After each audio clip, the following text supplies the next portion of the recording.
Hello दोस्तों, YouTube channel में आपका स्वागत है। पिछले वीडियो में मैंने आपको बताया था सिंधु घाटी सभ्यता के सामाजिक जीवन के बारे में। अब हम बताने जा रहे हैं राजनीतिक आर्थिक जीवन के बारे में। दोनों जीवन के बारे में आपको डिफाइन करेंगे, ठीक है दोस्तों। लेकिन इससे पहले प्लीज़ यार मेरे चैनल को लाइक और सब्सक्राइब करते रहो। आपकी मेरा जो इंटरेस्ट है आपको समझाने में बढ़ता रहे, ठीक है। चलो अपने टॉपिक की तरफ चलते हैं। अब राजनीतिक जीवन।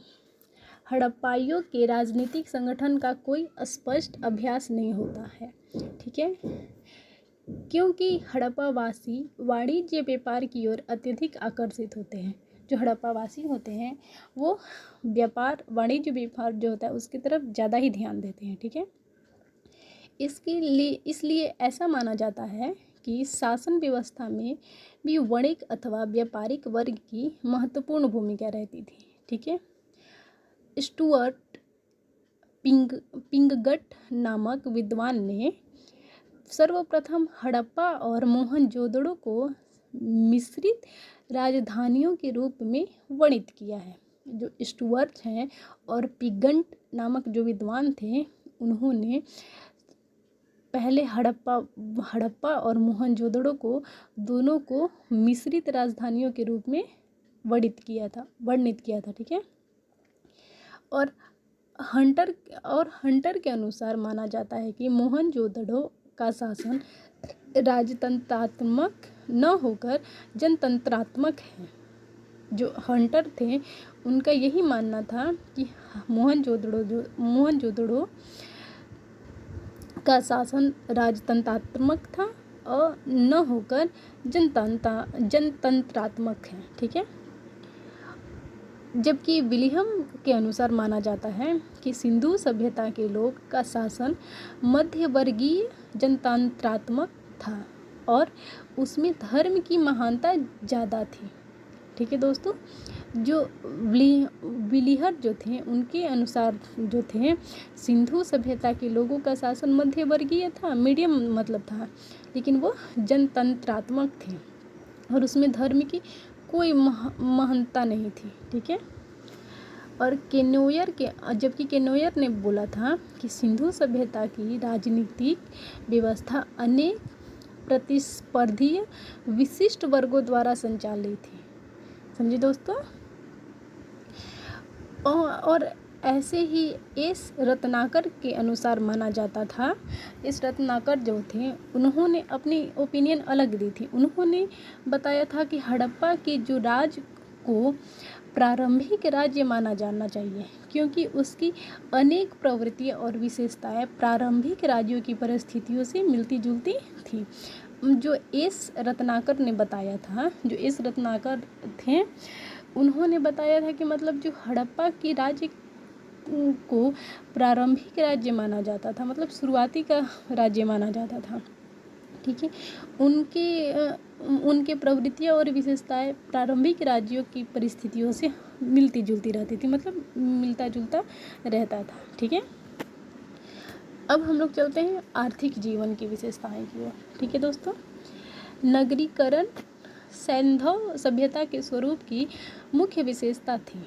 नगरी जो थी सैंधव सभ्यता की सबसे महत्वपूर्ण विशेषता थी, ठीक है। नगरीकरण विशेषता एवं जटिल आर्थिक संगठन का परिचायक है, ठीक है। जबकि कृषि पशुपालन के अतिरिक्त शिल्प और व्यापार हड़प्पा सभ्यता के आर्थिक जीवन के प्रमुख आधार थे। जो हड़प्पा सभ्यता थी उसमें कृषि पशुपालन के अतिरिक्त शिल्प और व्यापार सभ्यता जो थे वो आर्थिक जीवन के बहुत प्रमुख आधार माने जाते थे, ठीक है। सिंधु घाटी की उर्वर भूमि उन्नत कृषि के लिए उपयुक्त थी, जिसे नगरीय जीवन के लिए खाद्य एवं शिल्प के लिए कच्चा माल सुलभ हो जाता था, ठीक है। जिसमें जलमार्गों नदियों एवं समुद्रों से सड़कों के द्वारा विभिन्न क्षेत्रों के बीच व्यापारिक क्रियाकलापें होते रहते थे, ठीक है। सिंधु सभ्यता का व्यापार केवल सिंधु क्षेत्र तक ही सीमित नहीं था। सिंधु सभ्यता का जो व्यापार था वो सिंधु तक ही सीमित नहीं था, वह मिस्र, मेसोपोटामिया और मध्य एशिया तक फैला था। वो मतलब सोचिए दूर दूर शहरों तक इसका व्यापार फैला हुआ था। सिंधु सभ्यता का व्यापार बहुत दूर दूर तक कंट्री में फैल चुका था। ठीक है। मेलुहा सिंधु क्षेत्र, दलमुनी तथा माकन से व्यापार होते रहता था। इसमें जो व्यापार थे वो मेलुहा, दिलमुन तथा माकन से इसमें व्यापार होते रहते थे। सिंधु सभ्यता के प्रमुख बंदरगाह सिंधु सभ्यता का देखिए सबसे इम्पोर्टेंट क्वेश्चन यहाँ पे आपको पूछा जाएगा एग्ज़ाम में।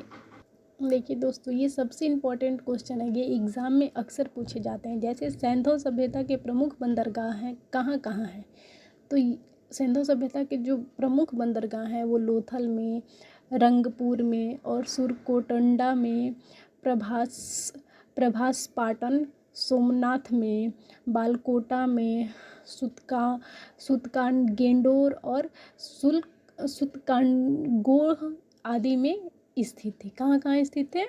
लोथल में, रंगपुर में, सुरकोंडा में, प्रभासपाटन में, सोमनाथ में, बालकोट में और सुतकागेंडोर और सुतकाकोह आदि में स्थित है। ठीक है दोस्तों, अब हम नेक्स्ट टॉपिक की ओर बढ़ते हैं। परिवार के साधन। हड़प्पा सभ्यता में जो थे परिवार के क्या क्या साधन थे। ठीक है। हड़प्पा सभ्यता और मोहनजोदड़ो में पाई गई मोहरों से जहाज़ों और नावों को चित्रित किया गया था। ठीक है। हड़प्पा सभ्यता का जो मोहर था उसमें जहाज और नाव का चित्र बनाया गया था। जो लोथल में पक्की मिट्टी से बने जहाज का एक नमूना पाया गया था। ठीक है। जिसमें मस्तूल के लिए एक लकड़ी चिन्हित खोल तथा मस्तूल लगाने के लिए छेद है। जिस लोथल में पक्की मिट्टी से बने जहाज का एक नमूना पाया गया था, समझे, जिसमें मस्तूल के लिए एक लकड़ी स्थित खोल तथा मस्तूल लगाने के लिए छेद होते थे। ठीक है। अब हम चलते हैं आपको कृषि की तरफ। ठीक है। इसमें कैसे कैसे खेतियाँ वगैरह होती थी। ठीक है। इस सभ्यता के लोग गेहूँ, जौ, राई, मटर, तिल, सरसों, कपास आदि की खेती करते थे अक्सर, यानी कृषि करते थे। सबसे पहले सोचिए कपास पैदा करने का श्रेय हड़प्पा वासियों को दिया गया था। ठीक है। कपास यानी रुई। यूनानियों ने भी इसे सिंडन नाम दिया था। ये लोग तरबूज, खरबूजा, नारियल, अनार, नींबू, केला जैसे फलों से परिचित थे। ठीक है। हड़प्पाइयों के प्रमुख खाद्यान्न गेहूँ तथा जौ थे। उनके जो प्रमुख खाद्यान्न जो थे वो प्रमुख और जौ ही थे। गेहूँ की दो प्रमुख किस्में ट्रिटिकम कम्पैक्टम, ठीक है, और दूसरा ट्रिटिकम स्फेरोकम तथा जौ की दो प्रमुख किस्में होती थी। ठीक है। जौ की भी दो प्रमुख किस्में होती थी, समझे। गेहूं की तो दो प्रमुख किस्में बता दिया आपको, अब जौ की किस्में सुनिए। जैसे होरेडियम वल्गैर और हेक्साइसिटकम थी। ठीक है दोस्तों, ये दो किस्में थी इसमें। ठीक है।